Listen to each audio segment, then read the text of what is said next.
This video is about how we shade regions that satisfy a given set of inequalities. So the first question I'm going to look at as an example is this one. I've got to shade the region which satisfies y is less than x plus 5, x plus y is less than or equal to 4, and y is more than 1. Just like in the previous video about simultaneous equations, I've sketched the graphs by finding out the x and y intercepts by first of all saying, for example, if x is 0, what's y? Well, it's 5, and vice versa. And I've drawn the line in, as you can see. It's a dotted line because the inequality is less than. Remember, for less than or more than, it's a dotted line. Similarly, for x plus y is less than or equal to 4, I've drawn in the line x plus y equals 4. It's a solid line because it's less than or equal to. And finally, I've drawn in the line y equals 1 and made it dotted because the inequality is y is more than 1. Now we need to start looking about where my shaded region will be. Let's first of all look at y is less than x plus 5. So I'm going to pick a random coordinate on either side of that line. So let's pick 0, 0 to make it simple. Here, x is 0 and y is 0.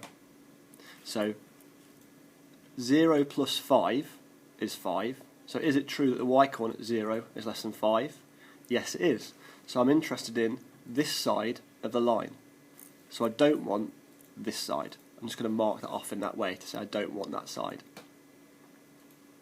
Then I'll look at x plus y is less than or equal to 4. Again, I'll pick a random coordinate. This time I'm going to go for this one here, 4, 3. Is it true that 4 add 3, which is 7, is less than or equal to 4? No, it's not. So I know that I don't want this side, so I'll mark that off. And finally, for y is greater than 1, I'll pick another random coordinate. This time I'll pick 2, 0. It really doesn't matter. Is it true that the y value 0 is greater than 1? No, so I'll mark off this side. That means the shaded region I want is this area here.